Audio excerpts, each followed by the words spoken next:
Hi friends, Sachchi Maltesha Kannada comedy ಚಾನಲ್ಗೆ ಎಲ್ಲರೂ support ಮಾಡಿದಂಥ ಎಲ್ಲ ನನ್ನ ಸ್ನೇಹಿತರಿಗೆ ಧನ್ಯವಾದಗಳು.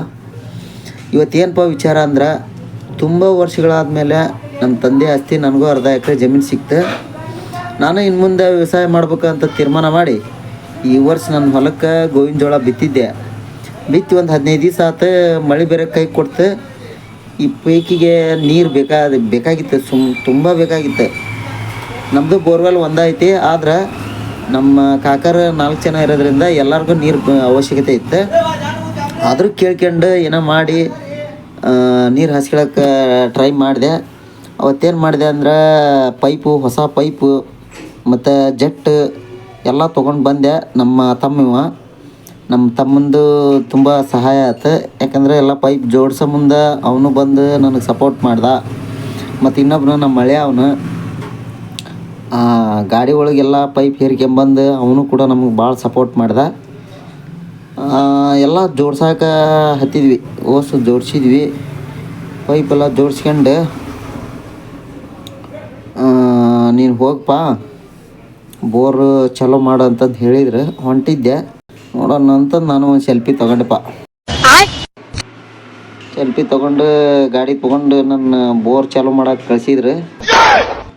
ನಾನು ಗಾಡಿ ತೊಗೊಂಡು ಹೊಂಟೆ. ಯಾಕಂದ್ರೆ ಬೋರು ಇನ್ನೊಂದು ಪಕ್ಕದ ಹೊಲ, ಅಂದ್ರೆ ನಮ್ಮ ಕಾಕರ ಹೊಲದಾಗ ಬೋರು ಪಾಯಿಂಟ್ ಇರೋದು.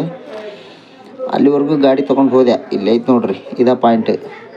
ಅಲ್ಲಿಗೆ ಬಂದು ಬೋರ್ ಚಾಲೂ ಮಾಡೋಕೆ ನೋಡಿದೆ. ಸ್ವಲ್ಪ ತಲೆಗಿಲಿ ಬಾಚ್ಕೊಂಡು ನಾನು ತೋರಿಸ್ಬೇಕಲ್ಲ ಫೋಟೋನ. ಚಾಲೂ ಮಾಡಿ ಏನಿಲ್ಲ ನೋಡ್ರಿ, ಅಲ್ಲಿಂದ ಹಿಂಗೆ ಬಂದೆ. ಆಗಲೇ ಸ್ಪ್ರಿಂಕ್ಲರ್ ಜೆಟ್ ಬರೋಬ್ಬರಿ ನೀರು ಹೊಡ್ಕೊಳಾಗತ್ತಿದ್ವು. ಖುಷಿ ಆಗ್ಬಿಡ್ತಪ್ಪ. ಭಾರಿ ಆತು ಬಿಡಪ್ಪ, ನೀರು ಚಾಲು ಆತು ಅಂತಂದು ವಿಚಾರ ಮಾಡಾಕತ್ತಿದ್ದೆ. ಅಷ್ಟರಲ್ಲೇ ಒಂದು ತೊಂದರೆ ಆತು. ಏನಾತಪ್ಪ ಅಂದ್ರೆ, ಪೈಪ್ ಚಂಬರ್ ಹತ್ರ ಕಿತ್ಕೊಂಡು ಬಂದುಬಿಡ್ತಪ್ಪ. ಎಲ್ಲ ಕಿತ್ಕೊಂಬಂತು. ಮತ್ತು ಆಫ್ ಮಾಡಿದ್ವಿ. ಆಫ್ ಮಾಡಿ ಹೋಗಿ ಚೆಕ್ ಮಾಡಿ ನೋಡಿದ್ವಿ. ಬಿಸಿಲು ಒಂದು ಸಿಕ್ಕಾಪಟ್ಟೆ ಹತ್ತಿತ್ತು. ಏನು ಮಾಡಪ್ಪ ಅಂತ ಟೆನ್ಷನ್ ಆತು. ಮತ್ತು ಹೋಗಿ ಪೈಪೆಲ್ಲ ಚೆಕ್ ಮಾಡಿ ಇಬ್ಬರನ್ನ ಆಳು ಕರ್ಕೊಂಬಂದು ಗುದ್ದು ಹೊಡ್ಯಾಕೆ ಹಚ್ಚಿದೆ. ಅಂದ್ರೆ ಆ ಚಂಬರಿಂದ ಈಚೆಗಿಡಕ್ಕೆ ಒಂದು ಚಂಬರ್ ಹಾಕ್ಯಂಡು ಕರೆಕ್ಟಾಗಿ ಸಪ್ಲೈ ಮಾಡಿದ್ರತ್ತಂತಂದು. ಇವನು ನಮ್ಮ ಮಳೆಯ ನೋಡ್ರಿ, ಇವನು ಗುದ್ದು ಹೊಡ್ಯಾಕತ್ತಿದ. ಇಲ್ಲೆಲ್ಲ ಓಪನ್ ಮಾಡ್ಕೊಂಡು ಚೆಕ್ ಮಾಡ್ಕೊಂಡ್ವಿ. ಗುದ್ದು ಹೊಡ್ಸಿದೆ. ಇಲ್ಲೇ ಬರ್ತಾನೆ ತಡಿಪ ಕುಡುಕ. ಹೌದಲ್ಲೇ ಹೊತ್ತ ಕುಡುಕ ಎಣ್ಣೆ ತಗೊಂಡು ಹೊಂಟವ. ಒಂದು ಕ್ವಾರ್ಟರ್ ತಂದು ಕೊಟ್ವಿ. ಹೋಗಿ ಎಣ್ಣೆ ಪಣ್ಣೆ ವ್ಯವಸ್ಥೆ ಮಾಡಕ್ಕನಕತ್ತಿದ. ಅಲ್ಲಿಂದ ಏನಪ್ಪ ಇದೆ, ಎಲ್ಲ ನೆಲ ಎಲ್ಲ ಡ್ರೈ ಆಗೈತಿ, ನೀರು ಬಿಡ್ಬೇಕಾಗಿತ್ತು. ಹೆಂಗೆ ಪರಿಸ್ಥಿತಿ ಅಂತ ಚಿಂತೆ ಹತ್ತಿತ್ತು. ಆದರೂ ಒಂದು ದಿವ್ಸ ಕಳೀತು. ಎಲ್ಲ ಪೈಪ್ಲೈನ್ ಎಲ್ಲ ಕರೆಕ್ಟಾಗಿ ನೀಟಾಗಿ ಜೋಡಿಸ್ಕೊಂಡ್ವಿ. ಜೋಡಿಸಿದಾದ್ಮೇಲೆ ಮತ್ತೆಲ್ಲ ಕ್ಲಿಯರ್ ಆಯ್ತು. ಎಲ್ಲ ಬಂದು ನೋಡ್ರಿ, ಎಲ್ಲ ಕ್ಲಿಯರಾಗಿ ಜೋಡಿಸಿ ಪೈಪ್ ಗಮ್ ಹಾಕಿ ಎಲ್ಲ ಫಿಟ್ಟಿಂಗ್ ಮಾಡಿದ್ವಿ ನೋಡ್ರಿ. ಆ ಕಡೆ ಒಂದು ಚಂಬರ್ ತಗೊಂಡು ಇದನ್ನು ಹಳೇದಿತ್ತಲ್ಲ, ಅದನ್ನು ಪದ್ಧತಿ ಫಿಟ್ಟಿಂಗ್ ಮಾಡಿದ್ವಿ. ಪ್ಲಂಬರ್ನ ಕರ್ಕೊಂಬಂದು.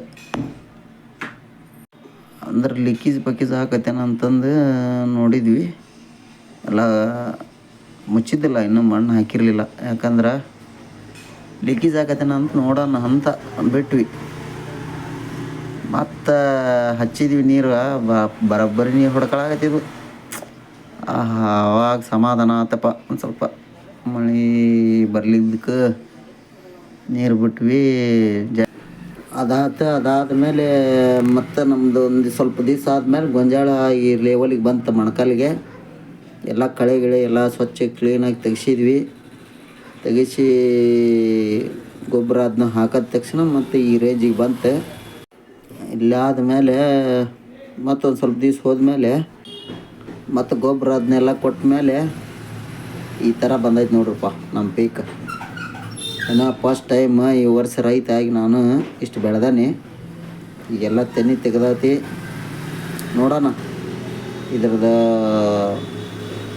ಫಲವತ್ತತೆ ಎಷ್ಟು ಬರ್ತೈತಿ, ಈ ವರ್ಷ ನಾನು ಎಷ್ಟು ದುಡಿಮೆ ಮಾಡೇನಿ ಅನ್ನೋದನ್ನು ನೋಡೋಣ. ಮುಂದಿನ ವಿಡಿಯೋದಾಗ ಹೇಳ್ತೀನಿ. ಅಲ್ಲಿವರೆಗೂ ಚಾನಲ್ನ ಸಬ್ಸ್ಕ್ರೈಬ್ ಮಾಡಿ, ಲೈಕ್ ಮಾಡಿ, ಶೇರ್ ಮಾಡಿ.